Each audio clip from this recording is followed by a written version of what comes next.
Thank you so much for being here.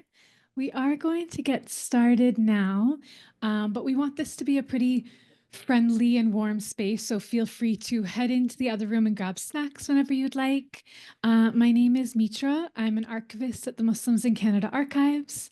For those of you who don't know, the Muslims in Canada Archives is a project dedicated to preserving Muslim histories of Canada, and we do that by collecting Muslim stuff. So things like old photographs, newsletters, community publications, all of these materials tell us something about Muslim life. So we're collecting all of that and we're preserving it to the best of our ability. We're actually located in this building just upstairs. We have like tens of thousands of materials. I recognize some familiar faces from this weekend. Some of you saw where we store our materials. I'm going to begin with an acknowledgement of the land. I'm going to introduce Bushra. Bushra is going to come up and give a really exciting presentation. And then after that, her and I will have a bit of a dialogue. And then we just want to open this up and allow for everyone in the room to ask questions, kind of just speak about what's on their mind when it comes to Muslims living in northern regions of Canada. So we're currently based at the University of Toronto, which is situated upon the traditional territories of the Wendat, the Anishinaabe, the Haudenosaunee, and the Mississaugas of the Credit First Nation. We recognize the enduring presence of Indigenous peoples on this land. Toronto is also located on the Dish with One Spoon territory, a covenant created between the Haudenosaunee and the Anishinaabe nations. It was designed to both share and replenish the resources of this land, and other nations as well as settlers have been invited into this covenant in the spirit of peace and respect. Especially as we're situated at the University of Toronto, some of us are staff or community members. We also, as we practice this land acknowledgement, we also think about active roles that the university plays in colonialism from Turtle Island to Palestine. So that's something that we always keep in mind and strive towards addressing. So I'm really thrilled to have Bushra here. Bushra is in Toronto for the first time, just arrived yesterday. Bushra Masman is a final year PhD candidate at the Center of Modern Middle East and Muslim Studies at the University of Southern Denmark. And her research examines everyday faith practices and the lived experience of Muslim communities in the Canadian Arctic. Bushra's work, as you'll see throughout the presentation, uses interviews, archival materials, media, and literature, and her interests include lived religion, migration, space, place, life writing, and modern Muslim subjectivity. So thank you for being here, Bushra, and I'll just pass it off to you.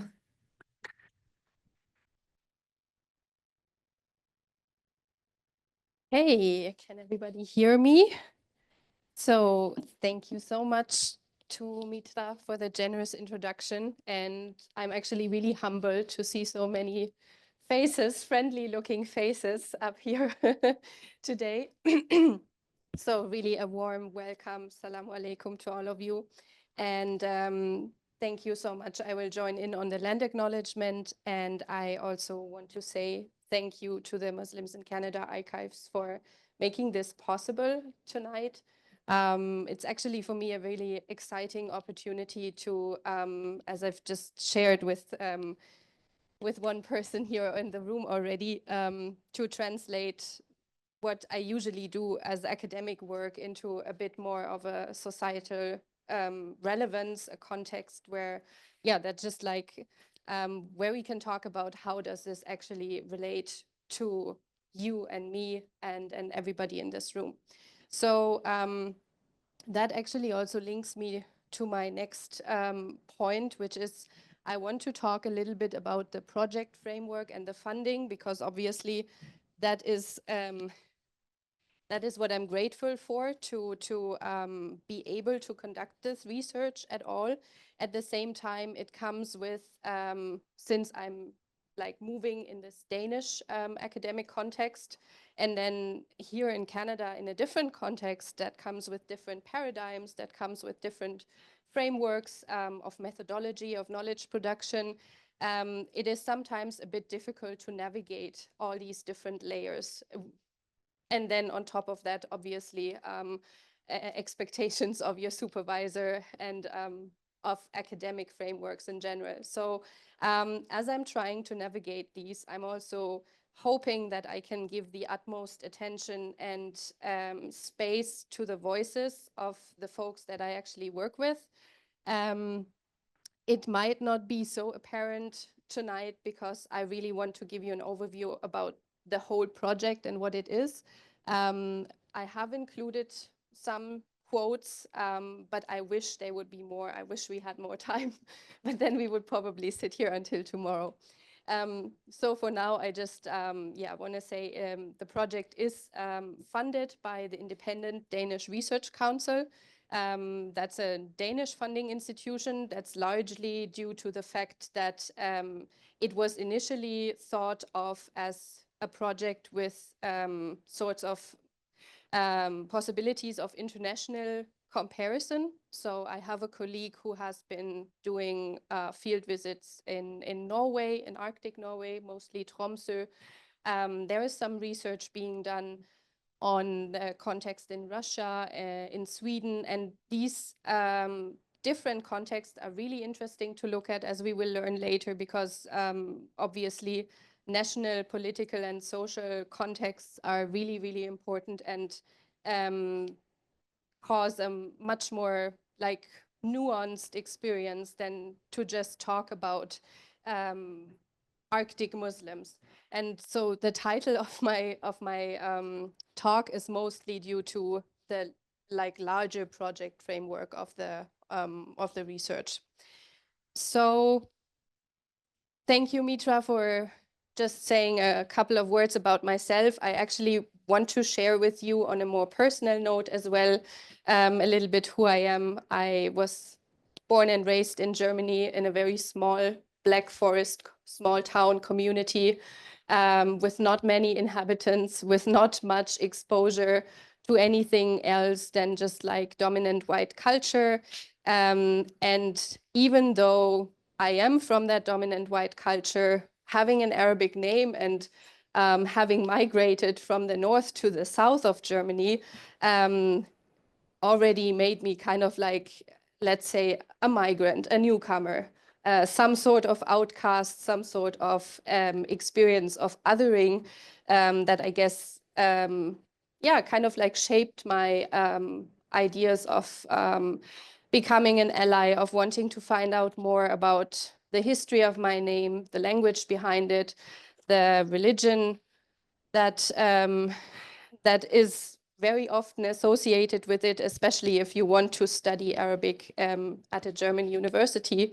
You study it usually in the framework of Islamic studies.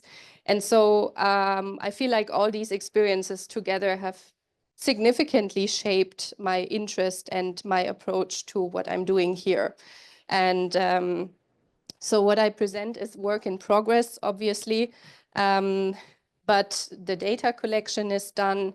I'm now trying to make sense of the many voices that I've collected, trying to give back to the community in ways as today, trying to make those voices accessible. And I think they're like archives have a very important role in this in this relation. Yeah. So why Muslims and why the Arctic? I guess from an academic perspective, I could talk about how this is a very understudied topic, how the study of Muslims in the West, in Canada, in different diaspora contexts really often focuses on the study of communities in bigger urban centers. Not so much the small places, not so much the lesser known and like decentralized experience. So I want to add to that a lens that is more spatially and contextually approaching the topic. One could say a decolonial lens, in the sense that I don't want to take the Arctic or the North or Northern Canada as a backdrop for the experience, but really as the context that is whose rapidly changing social dynamics are shaping the experience of folks living up there. And thereby the question of how I define the North, the Arctic, and Muslim obviously takes center stage, and we can talk about that later. For a long time, I'm really interested in hearing from you as well. For now, I want to mention that I'm focusing, like when I look at Northern Canada, I'm focusing on 3 mosques that I was able to visit, 3 mosque communities, congregations, and their surroundings. Namely Yellowknife, Inuvik, and Whitehorse. I wasn't able to go to Iqaluit, and all of them are in the Northern Territories, as you might know. So there is a proximity to the Arctic Circle, which means extreme light conditions, seasonal changes. And when I speak about Muslims, I've talked with folks who self-identify as Muslims. I'm aware that there's a spectrum of practice, of faith experience, and for the reasons of practicality and access, as I said, like my main access point were those mosque congregations, and then from there I snowballed my way into other groups or sub-communities. The immediate relevance and contribution of this to the communities and also maybe to you and to us as society, I feel is, and that's why I've decided to come here and to support the work at the MICA as well, documenting and archiving these communities. And one might think they are emerging, but we will find out that also Muslims have been in the North for a very long time, much less visible as today for different reasons. But it is a history worth documenting, worth preserving, and worth looking into. So that's what we're going to do today. I've talked about the first 2 points, so now I will jump into demographics. Historically, then about the mosque congregations and a bit of the problematics of data. In this regard, I will talk about my site visits, my field visits that I did, and what themes emerged from those. And then I will give 2 examples where we can also listen to some of the voices a little more directly. So the history of Muslims. Here you will see this is actually the gravestone of Peter Baker, who came to Yellowknife, or as far north as Yellowknife. He is originally from a Nabati in Lebanon. His name is Ahmad Farran, and he came first through Edmonton and then as far north up as Yellowknife as a fur trader. In the 1920s, he worked like delivering mail by dog sled.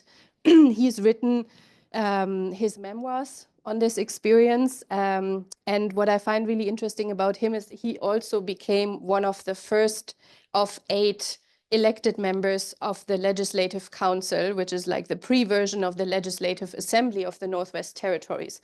So he had a political position in which he advocated for the development of infrastructure for some of the indigenous communities, the local indigenous communities. And it's really interesting. I've looked at several council meeting notes from that time of his, like at his correspondences with Stuart Hodgson, who was like the kind of like the leader of the Legislative Council back then. And yeah, there's some archival material surrounding this person, definitely. And then he is still buried in Yellowknife. As you can see, this picture was taken in July last year. So I visited like his grave, and on his tombstone it says Peter Baker, then his the years member of the Northwest Territories Council and Arab of the Arctic. So that's the inscription. The reason why I said it is a little bit hard to reconstruct the history, or it is less visible, the history of Muslims in the North, is that, as you might have guessed, Peter Baker is not necessarily the name that we would associate with a person coming from Lebanon. And very often these name changes happened for reasons of practicality, for being more accepted in the community, for many different reasons. And it is really hard to trace if we don't have memoirs, if we don't have any archival materials, if we don't have family histories, who these people really were and where they came from, etc.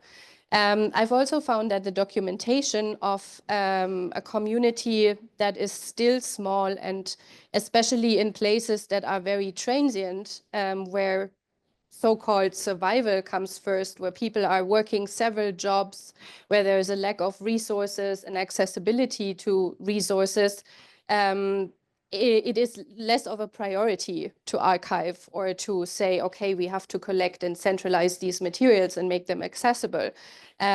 So a lot is actually happening through oral transmission, and oral history is really, really important here. And that's another thing we could talk about later, like how does that play into the work of archives? Statistics are also only partly reliable because, as you might know, like the categories that apply in StatCan statistics, they are usually self-ascribed, there are overlaps. It is just nothing really representative. Especially, I found there's a big discrepancy between the perceived numbers of community members and the numbers that we find in the latest StatCan data. There's also very little possibility for in-between identity, so that might be one of the reasons. But yeah, that's why if I give numbers, then it is mostly what I've heard from community members or what I estimate myself. But don't quote me on these. If you are someone who places high value on statistics. So I want to just very quickly run you through or give you an impression on the map where these places are. I think you might know that, but just Inuvik is basically the only place that's north of the Arctic Circle. All the other ones are north of 60 and in proximity to the Arctic Circle. And yeah, they are spread from west to east. The Midnight Sun in Inuvik, some of you might know it from Midnight Sun Mosque in Inuvik. Some of you might know it from the story how it got there. That was in 2010. It was transported as a prefab structure on a barge up all the way up the river, and even before that by truck. So it made a journey of close to 5,000 kilometers before it actually got established, and the minaret got added and the interior design and everything, so that now you can also see the different what it looks now in its real location. Then the Iqaluit Masjid, as I said, I was unfortunately not able to visit. That also plays into methodology that I can talk about a little bit later. It is really, really difficult to get a research license to go to Nunavut. And being busy with the research licenses for the Northwest Territories and the Yukon already, that was out of my capacity, but it is something that I would love to do for the future.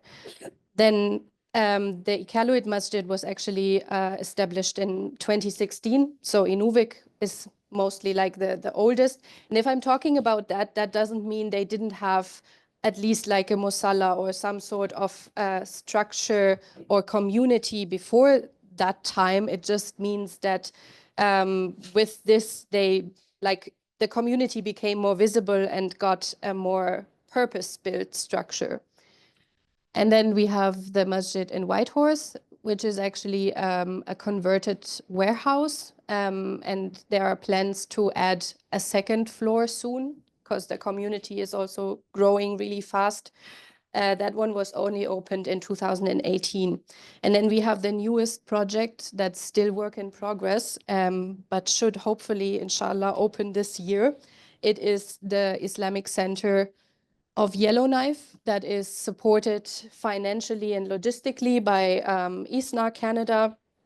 And yeah, these pictures are like the newest one I had was from my visit in October last year. So numbers. Inuvik is a very small place comparable to the place in Germany where I grew up, like a small town of 3,000, roughly 3,000 inhabitants, with a number of between 150 and 200 Muslims.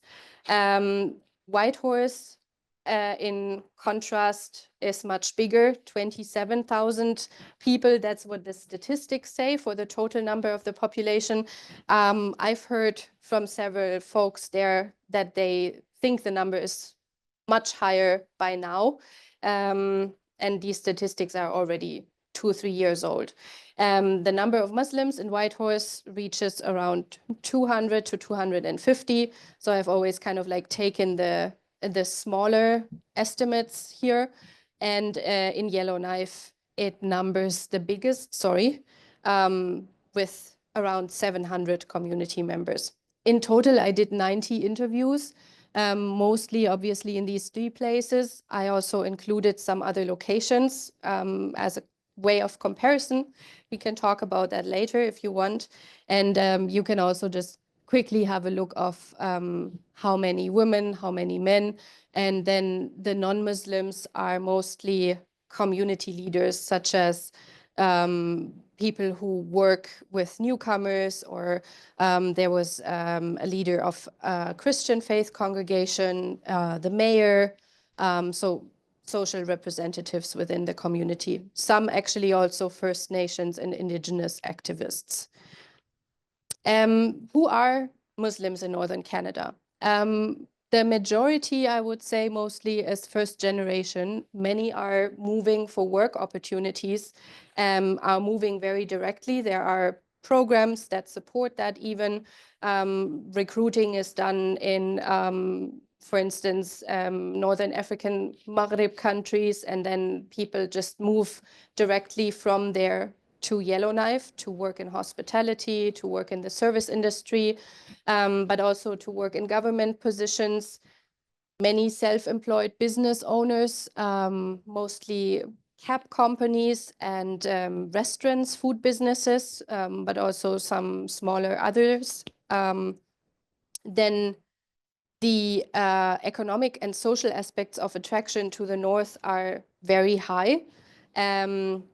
And the communities are small, but as I said, really diverse regarding language, culture, background. And that is actually something that we can see in the statistics. Like if we look at the inhabitants of Yellowknife in StatCan, we can find people from all over the globe, but usually only like, let's say, 10, 15, 20 individuals. So there are really small pockets that are growing now. And it's interesting to think, I mean, that is usually something that we don't get so much in touch with if we just stay in our bubbles in bigger cities like here. But I'm also really interested in hearing your experience on that, living in a bigger city. So yeah, that is just a recap that I can jump over.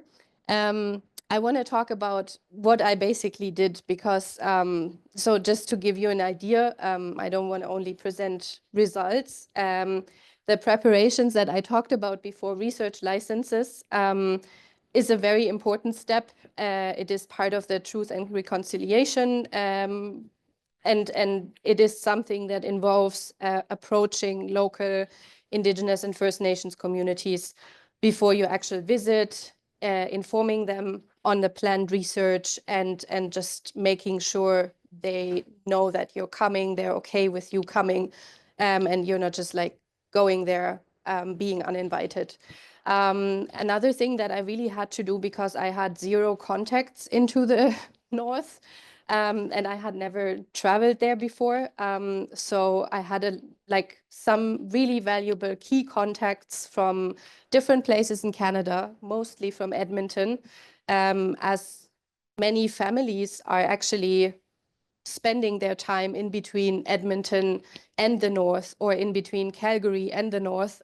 So there's quite some kind of like fluctuation coming and going. There are different ties in terms of halal groceries being delivered. Yeah, all kinds of family ties, education. Kids have to leave the territories if they want to attend university mostly, unless they attend Yukon College, but they don't have like a full choice of subjects there. So there are these movements, which made it easier for me to get in touch with some folks. Then I talked about, yeah, media articles. Obviously, the transportation of the Midnight Sun Mosque in Inuvik helped me to find some names, track some people, and approach them, but also to know the names of the masajid and how I can get in touch with the community leaders.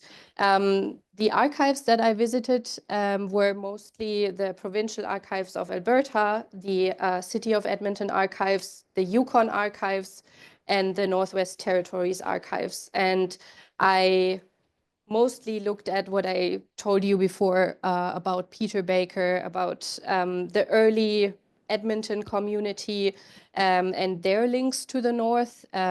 Also the community in Lac La Biche, which is also northern Alberta, Fort McMurray. So how did they actually move and why? And was I able to find some more materials on the communities that I was looking at? And local libraries were really helpful when it comes to books on Indigenous culture and knowledge. And that was something that was really valuable for me as well. So I did multiple visits in each place, and I found that to be really helpful and definitely connecting with folks. I feel like it is a different sense of maybe commitment as well if you're coming back trying to establish connections. And I'm really happy to say that I'm in touch with many people who have been my interlocutors, and I really feel yeah, like almost nostalgic and always want to go back. So I very warmly recommend you to visit any of these places. And yeah, I attended a lot of community events and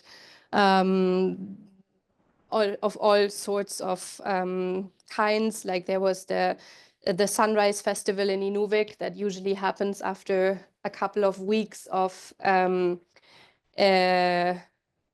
midnight, not sorry, polar night. So in the winter, like when the sun comes up on the horizon for the first time. But there were like lots of multicultural days, Indigenous Peoples Day, the Arctic Food Market in Inuvik, all sorts of community events. And the themes that came up in these events, or in like my visits in general, are like I try to group them a little bit.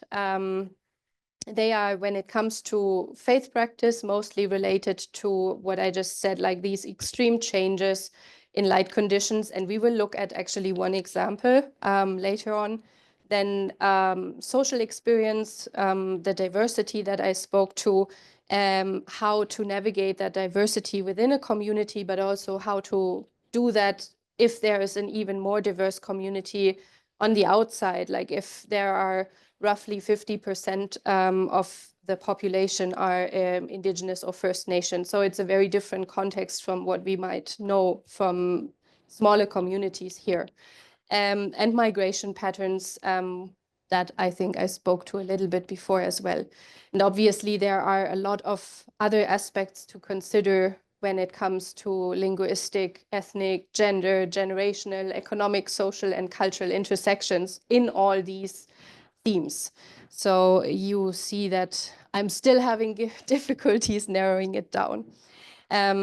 But the challenges that come with the faith practice and the changes, I mean, obviously they affect as, yeah, prayer times Ramadan, the Qibla, halal groceries, as I said, or like they are not readily available. They are really expensive. And the diversity is more impacting questions of governance or leadership. Can we actually fund an imam? Who is going to pay for it? Who is going to be the imam? What about the mosque board and yeah, how to govern these aspects, because most of that has to come from the community, has to happen on a voluntary basis. There's not really any readily available resources. And that is obviously an experience very different from here as well. And the mosque more as a social hub, which is not always possible. There's a big lack of public space, especially in the winter, but then also a lack of housing, a lack of resources. There's food insecurity, groceries are expensive. There's like a lot of other aspects attached to the mosque in the north, I feel, than it might be here, or like just in different ways. So we can talk, I guess, a lot about that as well. And where does it create unity? Where does it create difference? And I hope I'm not boring you already. It's not so many more slides. I feel like I'm going a little bit over time, but yeah, I just really hope it's okay. So out of here, I just collected a few of the statements that I got when it came to what to do when, yeah, the prayer times are so extreme. That was mostly Inuvik and Yellowknife. And I feel like the gist, I'm not going to read all of it, but the gist is really, okay, we asked different scholars, we got different opinions, but in the end, it all comes down to the majority has to decide what we're going to do. And this is important because the unity of the community and the mosque as kind of like providing the guidance with this is important. So we have to take a vote. We have to decide on one of the options. But how are we going to do that? We will also look who is making the decision within the community. Is it the folks who always show up at the mosque, who always support, or is it people who might just show up for the vote and then maybe just go about their day? So I think that really like illustrates it a little bit more from the community or like broader institutional side, whereas the statements on the right are rather like how to navigate that as a young student. If you're in school, how to navigate it. If you have young kids, do you like how to create that unity within the family? And I think that is also something that I heard more in Yellowknife, because Yellowknife doesn't have the Islamic Center at the moment. There is an imam, there is a musalla, but the musalla is not big enough for everyone to join. So it is much harder to actually align everyone and to unify on this one opinion, because the practice for the last years has just been that it's an individual choice, because most of the folks have to pray at home anyway. And then I looked at a little bit also community as an example, and what are the ways that community comes into this picture of lived experience. And yeah, like I would say departing from the inner Muslim aspects of navigating diversity or governance or these aspects, I also wanted to look into what are the ties to a bigger community, especially to that very present indigenous context. And there, yeah, I definitely want to mention that intergenerational trauma and its perception is something that is creating solidarity on the one hand with some folks, with others it's creating tension, rumors. So I mean, that's definitely something where it's worth looking into. as I mentioned, food insecurity and the housing crisis, a competition for resources. There's a lot of substance trade and abuse. The ways of transport are usually questioned, and then they say, okay, do the drugs enter the communities by cab, and what is the, like, let's say, responsibility of the cab drivers? And so many of them are Muslim, so there are these sorts of ways of narratives that unfortunately emerge. Then yeah, there are some Muslim prison inmates, and I mean that adds to those narratives,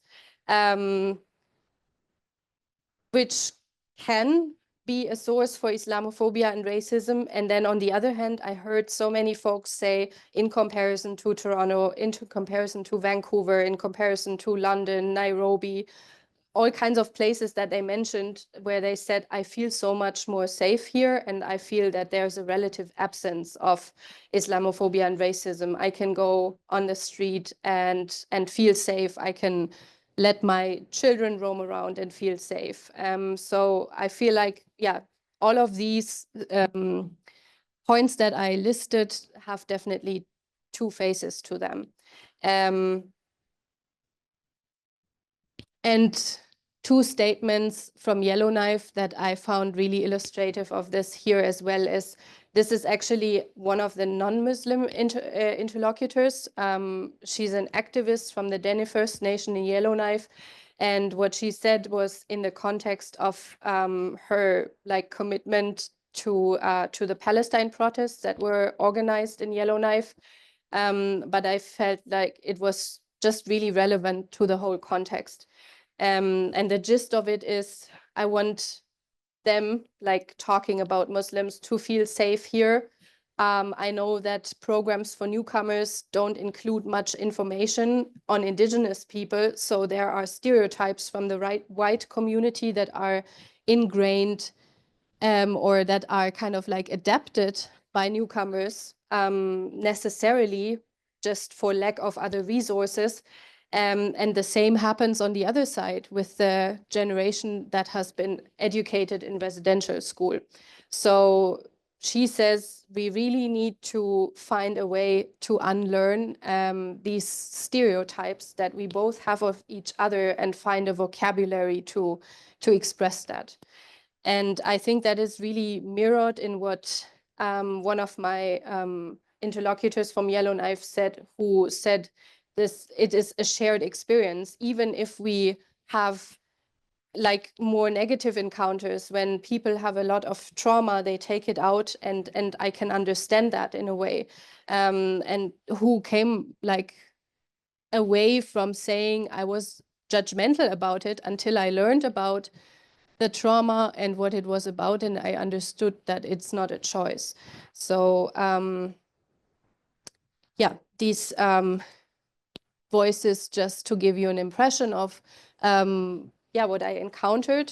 And last but not least, to kind of like sum that up, there is a huge amount of initiatives going on. There's a lot of like common protests for Gaza, for the impact of climate change that was really felt in Yellowknife after the wildfires and the subsequent evacuation 2 years ago in the summer. Then food banks, Muslim food banks that cater a lot to indigenous beneficiaries as well. Community life, as I mentioned before, one aspect that I could bring in is education, traditional knowledge that kids learn at school, how to be out on the land, land-based activities. And I feel like there are so many aspects where they can really bond with each other. And remember, I think what Zaid we talked about earlier today, that there is a different paradigm than the white settler colonialist paradigm on truth and reconciliation, and how these shared values or even shared traditions actually work in a space where that paradigm is less dominant. Yeah, and I mean, there's lots of everyday interactions going on, even materially. And when asked about what folks appreciate about the North, they would always mention the sense of community after, like, I mean, the economic opportunity is mostly what brings them up. The sense of community, the sense of safety, the short distances, the political participation and agency, and the relative absence of Islamophobia and racism in comparison to other places is mostly what makes them stay or want to stay. And yeah, with that, I will end, and I thank you for your attention. It was quite a long one. And Mitra, I'm really curious what questions you have for me and also everyone else after we open up. Should we just grab two chairs and Yeah, that sounds yeah? perfect. Yeah, if that works for Okay. everyone, we'll just sit up I here. just take this one away. I hope it's okay. Can everyone see us? Okay, beautiful. Thank you, Bushra, again for that. Such a rich presentation. You offered us so many like angles to understand this context. I have a few questions that you and I have talked about. I'm going to probably ask like 3 of them because I feel like there's a lot of folks in the room who also want to ask questions. I think the first that would be nice to jump into, especially from kind of this archival perspective, is what you see as the gap in the archives right now and what it looks like to either fill that gap. So what kind of research is missing? What era is that gap of kind of like what do we have? You've showed us a lot of what we have, but what don't we have in the research? How do we fill it? Or what do we do now to kind of like catch up and try to fill the gap in the archive?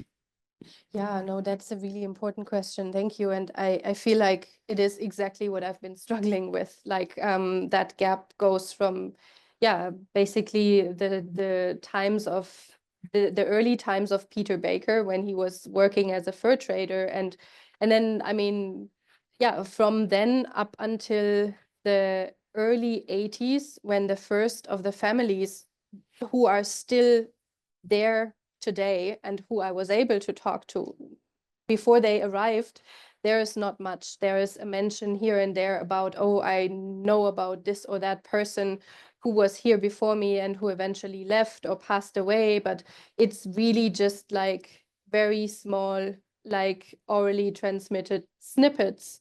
And then the newspapers and the media landscape of that time wasn't really aware of Muslim issues of like, yeah, just a more diverse society in general and wouldn't address these things. So like if you look at newspapers from the time, you would only find mentions of like broader global relevance. And I feel like that makes it really, really hard to trace. And then especially, as I said before, with the names. So if we find, I don't know what to way to find. This is actually something I would like to ask you as an archivist, right? Because you're much more versed with like how can this gap be filled? Thank you for kind of switching the question on me. There's, I guess, so much to do. And I feel like, again, to put it back on you, a part of what you're doing is really filling that gap because you're creating these relationships with people that are connected to that land. You're meeting people, you're kind of following these breadcrumbs and finding out that, I mean, Peter Baker is a well-known example, but finding out that someone with a name like Peter Baker is Muslim, meeting relatives, people that knew him, people that were in community with him. So part of the work in my mind is just being there and developing relationships. And of course, again, what you've also already been doing, which is kind of sifting through the archives that exist, because something especially that we do on our work is acknowledge that our work is to kind of create this substantial site where people can come in and explore Muslim histories, but that's not the only place that you would go if you were looking for Muslim histories. You could go to Library and Archives Canada and find those Muslim histories, even if it's not an archive dedicated to Muslim community life. So again, like I feel like what you're doing, which is taking these different avenues of the media and community connections, is such an important way to do that. I think like, yeah, thank you. And I feel, I mean, that's definitely something that we can do today and that we can do as like our perspective for the future. Like at least how can we make sure that the knowledge that we have now and that is being created now in those communities is not lost. And I think now we can learn from this gap, and this is definitely about the connections. And I feel it is also about educating, maybe sparking a curiosity. We've been talking about that earlier, like maybe organizing workshops or some sort of ideas on how can we do this, like with a crowdfunding approach or crowd support approach, in a sense of how would people become motivated of preserving the knowledge within their own community, and get some support and some education in doing that. Um, and there I feel that definitely the connections and somehow also doing this research and being able to draw connections where people might not see them yet or something. Sometimes this outside perspective together with the inside perspective can be helpful as well, I guess. There was one other thing that I wanted to say and now I forgot, but yeah. This is something that you and I, this isn't exactly a part of what we had talked about in terms of questions, but there was something that you shared with me about when you visited Peter Baker's gravesite, and I'd wonder if you were you'd be comfortable sharing that with the group if you remember. Yeah, If you're comfortable. yeah, no, I can do that. And it's actually, it's funny you brought it up because after we talked about it, so what I told Mitra was that when I visited his grave, like that was shown on the photo, um, like it was a really beautiful atmosphere. It was just like late in the evening, but the sun was still up, obviously in July. And then um, um, I found his grave to be just like in this row with all other graves. There was nothing that indicated in any way that there might have been a Muslim burial. There was nothing indicating like his Arab origin other than the inscription Arab of the Arctic. And then I thought, like, what was his burial like, and the ceremony, and was there even like a prayer on his grave, or like all these things, and I felt so compelled in a way, and so invited in that atmosphere to just say the Fatiha over his grave, because I just yeah, just questioned in my mind, was this ever done? But then I went back to my notes, and for some reason, I had completely forgotten that I had a note of an interview with an early, like, contemporary of him who lived in Edmonton, and who was interviewed, like he passed away already, but who was interviewed in the 90s, actually talking about Peter Baker passing away and saying, like, they sent this delegation of 3 of his contemporaries, of his friends from Edmonton, to Yellowknife when he was buried, and then no one out there knew any Arabic. And so I'm glad that, yeah, they were able to like accompany him there and all these things. And I thought that was so interesting. And yeah, it just prompted me to find this note again. So thank you for that. The story that you shared with me, when you shared that, I was so touched. And I think it kind of raises these bigger questions that we have about who gets documented and kind of like remembered in the archive as a part of Muslim histories of North America. And it's interesting because like a day after you told me that, I was watching this PBS series that maybe a lot of folks in the room are familiar with, called Muslims of America. And it was tracing the story of someone named Yarrow Mahmoud, who was enslaved, and he was buried in Washington, D.C., but it wasn't until 2015 that there was this large ceremony, like Islamic ceremonial prayer acknowledging his life. So just kind of the story that you shared reminded me of that, in these ways that we can go back and honor these histories that are like sometimes very violently erased from the record. The other question I had for you was around kind of Muslim identity formations in the North and how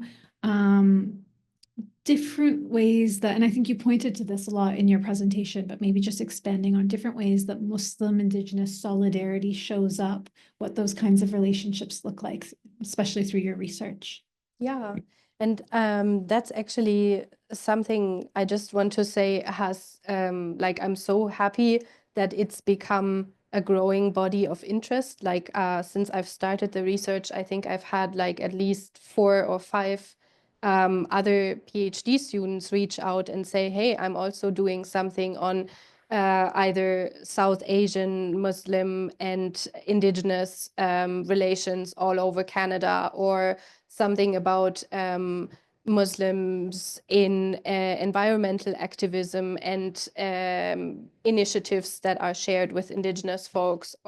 So I feel like that this is really something really, really interesting to look into. And I didn't have the capacity or the chance um, to do it like as detailed as I would have loved to do. But I think what I definitely found, and that especially in comparison with that, with the context of the larger project that I was mentioning earlier, in Norway, there is a Sami population as well. And yet the, let's say, the solidarity or the sense of a common struggle against colonialism is not as pronounced and definitely not as visible as I experienced it here in Canada. And I feel that the specific context of Canada definitely shapes that experience and the formation of a northern Muslim Canadian identity. And I think, yeah, a lot of that really evolves around the idea of like a shared struggle, a shared experience, a shared suffering. And at the same time, this consciousness of economic opportunity and coming into a space with like with a promise of economic resources that are not as available to the local community or the local population oftentimes. But then also this struggle that we were talking about earlier, that folks like education programs for newcomers still don't include much like education on the history of Indigenous peoples in Canada. And since most of the folks who move are first generation newcomers, especially there, I feel like the gap of understanding is much bigger and has to kind of like be bridged in different ways than it can happen here, where we are, yeah, I guess more aware of these things sometimes, or at least where the curriculum does include that in a different way. But what I find really, really interesting is that as soon as folks move and as soon as they get exposed to the context and their kids go to school and have all these traditional knowledge classes, they learn each other's languages, they learn how to sing songs in a local Indigenous language, they go hunting, fishing, they learn how to tan moose hides, all these kinds of things that are really strong in connecting. And so I think that this physical, like embodied experience of connection and practicing together, whatever it might be, is really important. Yeah. I don't know if that answered the question. It does. I have so many more questions for you, but maybe we'll open it up and then I'll sprinkle them in after. Okay. Are you comfortable Yes, moving up just yes, a little? absolutely. I noticed that everyone as in well, here that see? it's, I'm so sorry for Okay. hiding behind the. Do you want to use the Maybe mic we to can ask the actually move this as well. Oh, yeah, that works. Sorry, is it better like this? Should be. All right. Hi, thank you so much for your presentation and for sharing your research with us. My question is, obviously, there seems to be this solidarity between the indigenous communities there and the Muslim community over Palestine. and we're seeing that here as well, in other parts of Canada. But I'm just wondering if you can speak to a little bit more about like what you just mentioned about like Muslim students learning Indigenous practices. And I think I'm very interested in learning more about those initiatives, which kind of go beyond that, because I think in my conversations with like older South Asian people here in Canada who are immigrants, this is the first time they're realizing, not everybody, but many of them, that, oh, like this is settler colonialism, what's happening in Canada, and we're part of it, right?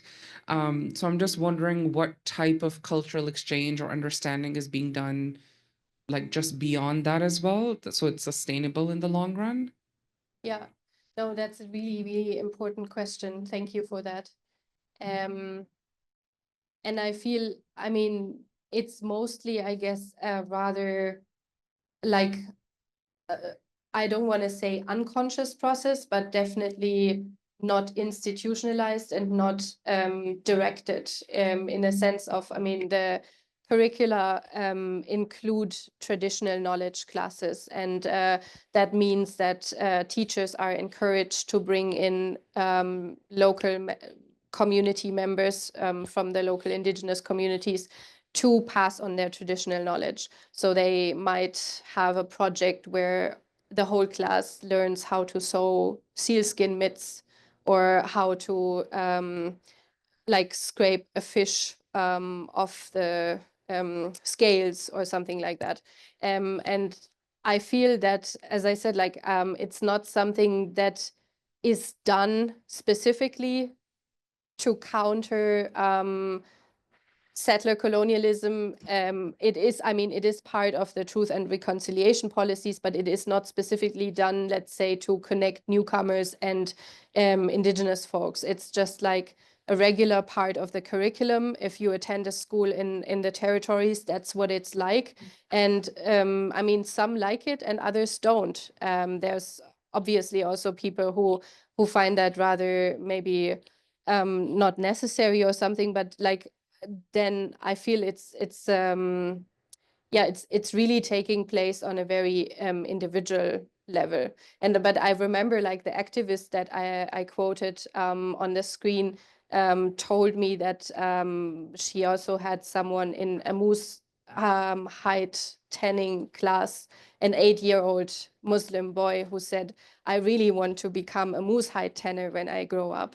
And so it has really, I think it has a lasting impact. I've spoken with a family who lived in Uluhaktok, which is even further up north from Inuvik, like across the ocean, who said that they're still using some of the local language words even now that they're back in Ontario, because it's just become so common and such an expression of what life was like there. They also told me that they felt much more isolated when they came back to Ontario, as opposed to living in the north, because even though their family members only live 20 minutes away, up there they had much more time to engage. There was yeah, less of a sense of urgency when it comes to daily tasks and things, and much more, yeah, time and space for social interaction. And I think that is a really central aspect of making it work, and of yeah, countering these or going beyond what you mentioned. For the microphone, you can just hold it far away and it'll pick up. Like for I mean, not for you, for anyone who. Any other questions? I have one here, and then I can go after too. Many questions over here as well. Here, and then we'll go on this side. Thank you. Thank you. Thank you, Bushra, for the presentation. That was really interesting. I just want to mention, you know, I like to look at other groups or religions or whatever, like with the lens of commonality instead of trying to find the differences. So like a short story I'll mention quickly, like my daughter spent about a week in an Indigenous community doing art and like things like that. And then she was invited to a prayer circle But before she sat, like one of the elders actually asked her if she had her periods, because then she's not allowed to be in the circle. And she was really surprised because I'm a Muslim, and so she said, "Oh, it's the same in our religion. Like women are not allowed to pray or don't pray, during this time." And then so she joined the circle, and then they did something that's very close to ablution in Islam over a fire. So, with the smoke that's coming up. So, these common things, just make me feel like, the source of all religions actually the same. And so I was wondering if in your research, you've heard anything like that, like Muslims and, these communities finding something in common with the indigenous religions or anything of the sort. Thank you. Thank you for sharing this beautiful story with us. That's really touching. And unfortunately, I've not come across much in detail, but I've definitely heard folks say that, I mean, commonalities such as the respect for elders, that is something that is always mentioned. And that is, I mean, obviously part of the religion too. Then I heard actually one person from Sudan who said, and I mean that again, like fishing practice, but the serenity and the spiritual, the solace that he found in fishing in the Mackenzie River, that was somehow reminding him of the fishing in the Nile. So I mean, there are these, yeah, I feel definitely aspects where people say indigenous folks connect well with us because of they've had such bad experience with Christianity. So they are maybe much more open to us because we didn't harm them. They also said that the abstinence from alcohol is something that oftentimes is really welcomed into the community. I mean, there are dry communities, even closed communities that alcohol isn't allowed in, such as I think Old Crow in the Yukon, like the northern Yukon, where yeah, there are these connecting elements. Yeah, those are just some examples that I can think of. And now we're going zigzag questions, one from each side. Okay. 4. Okay. And then 5. 79. Hi. Hi. Just by way of introduction, I'm Hussein. I'm a documentary filmmaker, and I've traveled around the world documenting communities within the Muslim kind of environment, and we can talk about that offline as well. My question to you specifically is, when you traveled to the Arctic, what contributions did you feel Muslims have made in the region? Thank you. So the first one that I think of at the top of my head is definitely food banks. They have established local food banks that in Inuvik, for instance, that is attached to the mosque, and it is actually, I think, benefiting 800 or 850 families. Then education. Actually, the whole daycare in Inuvik is run by Muslim women. Education in schools as teachers, I mean, all kinds of different, I would say, social contributions, if you want. And then, yeah, I mean, we can talk about mosques and building the northernmost mosque of the Western Hemisphere, which would probably be a source of pride for many folks as well. But I really like to look at those social contributions. First of all, thank you so much for that wonderful presentation. I wanted to ask about, and I'm sorry if this was here and I missed it. I wanted to differentiate between the length of time that Muslims have been there and the amount of time that you noticed individual Muslims or families of Muslims remained in the north. I guess I'm curious if there are people who move for the economic opportunity and enjoy the community and then leave. And so the Muslim community is long lasting, but the individuals not so much. Or if people move there and really form long lasting kind of multi-generational communities. Thank you for bringing that up. That's definitely some really important aspect that I probably didn't mention as pronounced as I would have liked to.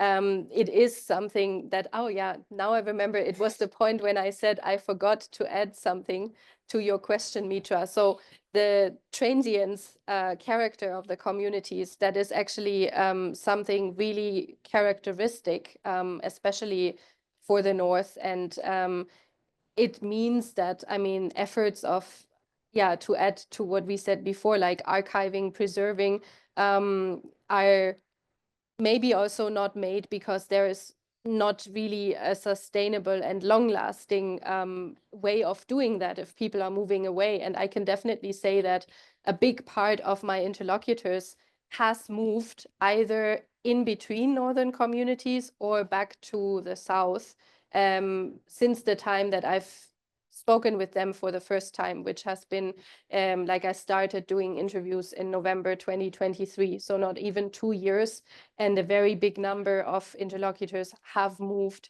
And that is definitely something, I mean, when I talk about these community initiatives or what folks like, what makes people stay or what folks appreciate about the North, I'm definitely talking about the ones who stay and who remain, which is a big part as well. The statement, I came to the North for work and I thought initially I will stay here for 2 years and then I'll move back. And now it's been 19 years. Now it's been 15 years. Like this was a very common statement that I heard, and you can just insert a random number of years basically. So there is both sides, like we have both movements, the folks who stay really long term and I just, yeah, somehow feel that this is the place to be, and they find so many benefits and advantages of life in the North and of the community. And I feel the other ones, they relatively, like they discover relatively quickly that it's not for them. But then also there are enough who look at it as an economic opportunity and who even enjoy it, but would still say, I want to move back south. And I mean, there are many valid reasons for that as well, such as retirement in the North is difficult, especially with access to healthcare. That becomes more and more necessary, mostly the older you grow. And then school education. If you have really small children, you can easily stay in the North, send them to kindergarten, send them to high school. But what about higher education?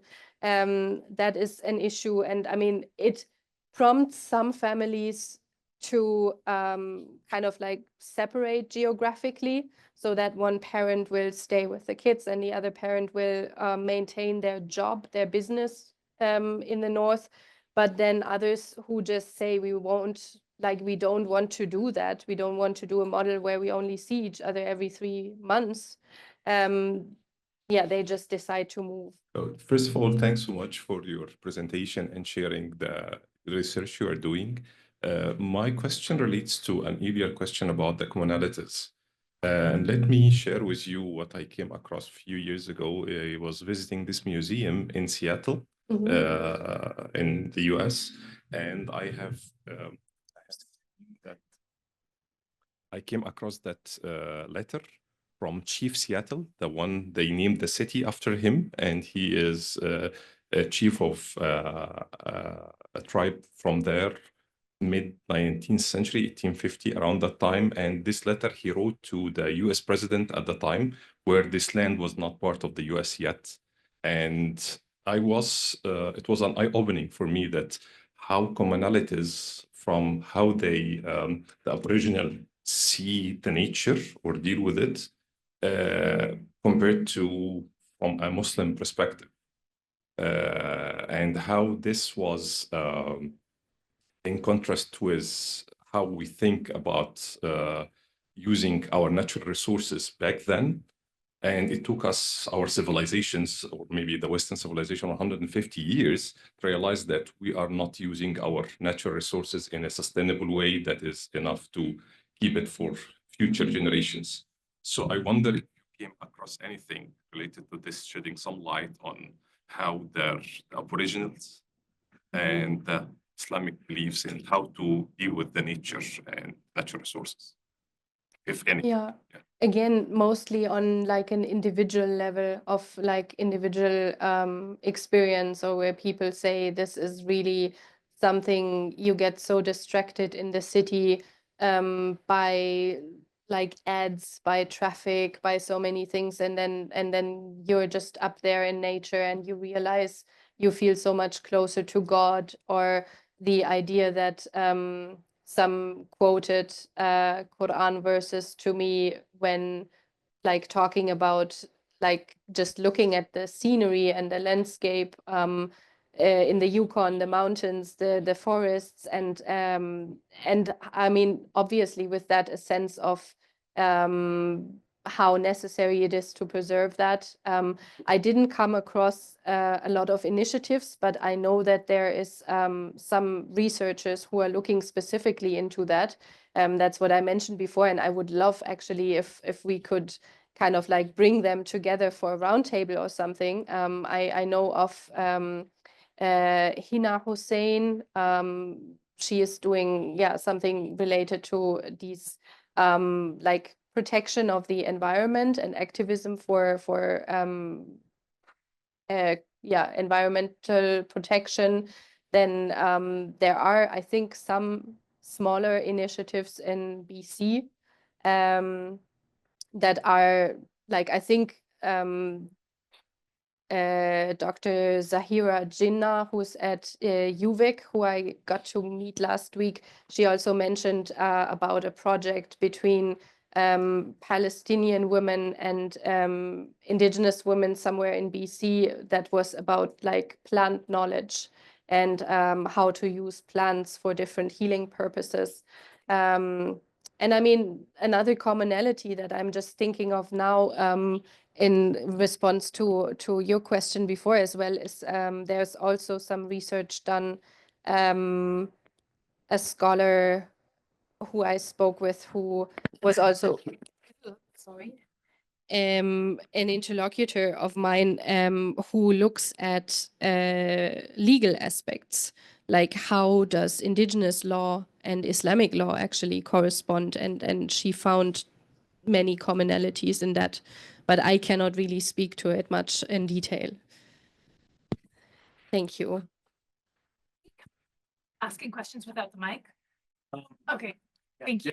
Just likewise, follow up on Nahla, your question. Imam Abdullah Hakim Quick, who is known among Toronto's Muslims, he has traveled north to, I believe, Iqaluit, and among those trips, he would, like yourself, interview indigenous people and ask them to learn directly. He himself is Haudenosaunee descent, his grandmother's Haudenosaunee. He learned that when they make their prayers in the territories, and it's different indigenous people, that they will always go northeast and put their hands like this. And that's also why the star is in the northeast, or the top right of the Inuvik flag and a few other flags as well. There's an indigenous tribe in First Nations in Whitehorse as well, and they have the yellow star in the top right of the flag, and so their Qibla is to the northeast. And when he asked them why, he said all good things come from this direction. So that's to directly answer your question. And just on a personal note, I'm extremely grateful for what you've shared. I just have very briefly a project, 30 masjids in 30 days of Ramadan, where I visit. And for the last 14, 15 years, I feel guilty that I'm incomplete. I haven't visited the North and haven't visited Labrador. So everything you've shared it's resonating when I've been to Lac La Biche, when I've been to Prince George, when I've been to Edmonton, and so many other places, but I haven't gotten to the territories. So, everyone is really privileged to just hear directly from your research, and I said a lot. So thank you very much again. And thank you so much for adding that. And inshallah, you will be able to go to the north as well. And I mean, in that regard, I also really want to acknowledge how it was a huge privilege for me to be able to travel there. And I mean, even though it is hard to navigate these different research contexts and layers of what goes into the research, I mean, it was only with the funding that I was able to do that. And it's, I think that interest is a shared one. It was actually funny because the first time I visited Inuvik, there was a scholar from Turkey who had come up there for kind of like the same purpose, similar questions. So it was, yeah, beautiful to see that there is this like shared interest. What I also uh, acknowledge is that, I mean, for the communities themselves, sometimes when they are very small, it's hard to like, I mean, yeah, to have to always be the center of attention, to always be the center of focus, especially if I feel that attention in the very beginning was mostly from like white settler dominated media. It was a bit of a more like a suspicious of, oh, what's going on? Why are they building a mosque in the north just after the dew lines have been taken down? Or like ideas where, yeah, this national security context came in, and all these narratives that form around it, where they told me like there was almost a tourism of journalists to Inuvik, and that prompted some of the community members to be very tired of engaging, which I, yeah, understandably. And I think that that was a bit of a struggle for me when I first visited, and I think that's why connections and multiple visits and commitment, I think, are, yeah, just so important. But thank you. Question here. We have a question over there, and then I think we have time for one last question. If there's any burning thoughts. Okay, beautiful. Thank you. So feel free to go ahead. Actually, thank you, Bushra, for the presentation. I wish that everyone can listen, can hear my voice. What I'm going to say, it's not like a question, but like an experience I have been through just yesterday through DWTV. They were sharing like a documentary about a community in Argentina, Mennonite community. They are Christian. They are coming from German origin. And the documentary, like for 40 minutes, it tells us about the daily activities, how much that they are conservative, they are not consuming alcohol, they are not using the technology and stuff.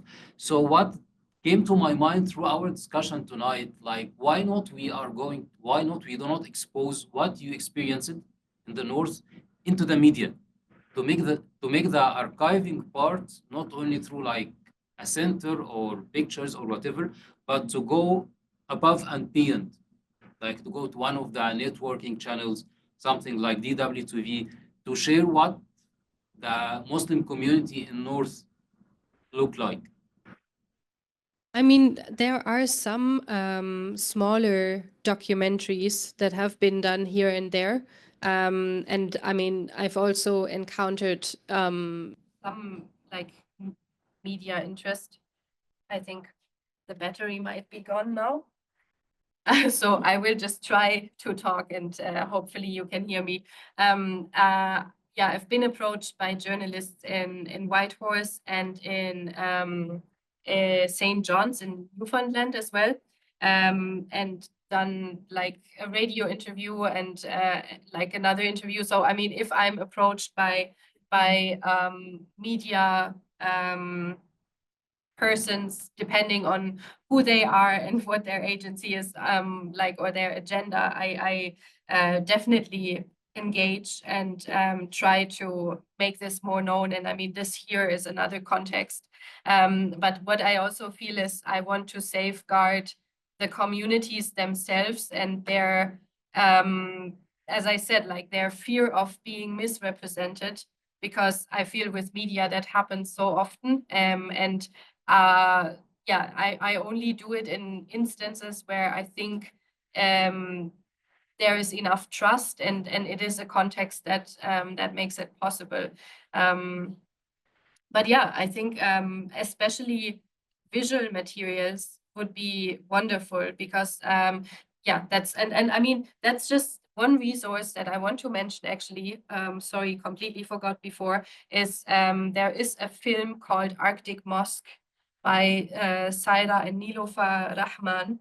And that was done on the Inuvik Mosque. And that is a documentary, and it's I think more than an hour long, and it is beautiful. Like yeah, just the materials, the pictures, the scenes are amazing, and it, like, I felt watching it before I traveled there, it almost felt like I could recognize people from that documentary 10, 15 years later, like the children had grown, and it was just really heartwarming and touching, and it almost felt like getting to know them before I traveled there in a way. Yeah, so that is something that I would really warmly recommend watching. Good luck. Thank you. Can everyone hear okay? Because feel free to come a little closer if you can. Thank you so much, Bushra. I was my first career, I was a market researcher, was just a little different, but doing 90 interviews is like a big deal. So thank you for all the effort that you did here and for the analysis, of course. But this is like little seed, and I think it could come to be a big fruitful tree. So this suggestion of like putting it in a different medium form could be a good idea. What I thought about was a few years back, I read a book about, it was based on interviews also about the Jews of Egypt, the Jews who left Egypt. And it was just a series of interviews, of individual interviews. So it was very interesting. And I thought that this maybe could be put in a book in a way to archive it. Yeah. Because what I've seen in the archives last week is that the archives are like news more, which is not the same as chronicles. It doesn't really document the day-to-day or the important things. It just waits for some newsworthy moment to put it in the news, which is few and far between. So I think it's not the best way to approach like the Muslim archiving. And I don't think Muslims there are intentionally archiving their lives. So we don't want this to be lost as well. And yeah, so this is one note. And the second note is, I wonder how they chose to self-isolate from the rest of Canada and whether they are in contact with the rest of the Arctic Muslims around the world, like the communities that you were talking about, which I want to know more about, which is the third note. Thank you. Thank you so much. Thank you for the comments and the questions. And no, I agree. And I'm trying to, I mean, kind of like academically, I will put this into several articles that will be published. So it will be more accessible, but I'm also thinking of ways of, yeah, writing it up into a more, like into a less academic story that is more accessible to an average reader who would just like to, yeah, just read those narratives and those stories and get to know the people, right? And yeah, I am working on it. And then to your question about how they are in contact with other communities, I think mostly in terms of benefiting from each other's experience. So when the Inuvik Mosque was built and it was actually supported by a fundraising foundation from Winnipeg, and that had worked really well. So then after that, the Iqaluit, like Islamic Society of Nunavut, actually reached out to them and said, hey, how did you do this? Can you help us as well? So, I mean, these kind of networks and the shared struggle and how to tackle these, I think was something where they are in touch. And as I said, I mean, some folks really move in between northern communities. So there are family ties, there are folks like marry and then move to a different community, or like there's a lot of that. But I haven't seen much about being in touch with communities outside of Canada. And I think that that's interesting. Like, I mean, probably it's also the language, because that might be, yeah, like a barrier. I don't know. Sometimes politically, with Russia not being very accessible right now. But like, yeah, I don't know. I've often received that question, actually, even from folks in the north who said like, oh, how is it, yeah, different in Scandinavia? How is it different in other northern places? Yeah. And was that, you had a third question as well? Or was it kind of covering that as? With tons of questions. I forgot half of them. This is very, very interesting, and throughout I was thinking about a lot of questions, but this is what I have for the time being. Well, I mean, you are always very welcome to get in touch. That's an invitation for everyone. If there's like anything you could think of or any comment that you didn't have the chance to voice today, I'm so happy to, yeah, to receive your questions and feedback as well. Like, you can always send me an email and I would be very happy. Thank you. Thank you. Thank you.